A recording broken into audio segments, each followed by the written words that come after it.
Maastikutulekahjud põhjustavad meie majandusele ja ökosüsteemidele suurt kahju ning suurte põlengute ajal satuvad ohtu ka inimeste elukohad ja tervis. Põlengud võivad tekkida looduslikel põhjustel, näiteks äike või inimese süül, tahtlikult või tahtmatult. Enamasti on põlengu taga ikkagi inimene.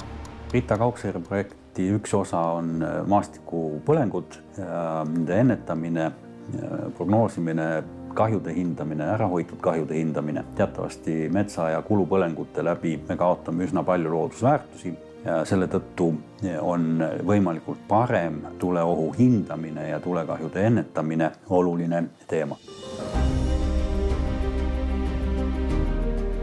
Et leida üles kõige suurema tuleohuga kohad, tuleb abiks võtta meteoroloogiline teave. Temperatuur, sademed, tuulekiirus ja suund, õhuniiskus. Kuna tingimused võivad muutuda äärmiselt kiiresti, tuleb mudeleid ja andmeid kohalike tingimustega korrigeerida.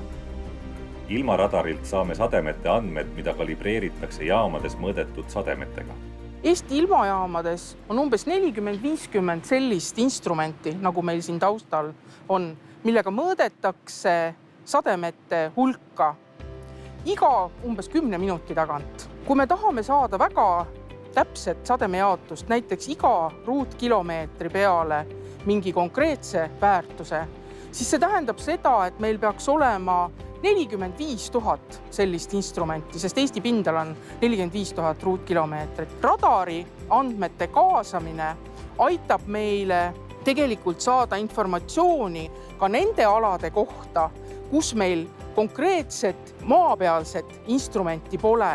Samas on meil neid maapealseid instrumente tarvis seepärast, et me saaksime selle radarilt tagasipeegeldussignaali viia konkreetsetesse sademehulkadesse. Tänu sellele, et me saame kasutada Sürgavere sademeradari andmeid ja meteoroloogilisi andmeid ilmastikumudelitest ruutkilomeetri põhiselt, saame me arvutada oluliselt detailsemalt, ruumiliselt detailsemalt. Ja just eeskätt sademete jaotuse mõttes on see hästi oluline, sest sademed jaotuvad üsna ebaühtlaselt, eriti siis suveperioodil, kus mõne kilomeetrise vahega võib olla sademete hulk väga suur, ühel juhul 100 ja teisel juhul võib-olla üldse ei 100. Nii et seda detailsust praegu ei arvestata. Kombineerides meteoroloogilised andmed satelliidiandmetega ning teadmistega metsade ja maastikude profiilidest on võimalik tekitada tuleohukaart. Taoline kompleksne andmekogum aitab tulekahjusid paremini ennetada, tulelevikut modelleerida ning kustutustöid juhtida. Euroopa Liidu Copernicuse programmi kaugseire satelliitide andmetele tuginedes on võimalik välja töötada uusi rakendusi, mis aitavad tuleohu kaardistamise ja põlengute operatiivse jälgimisega.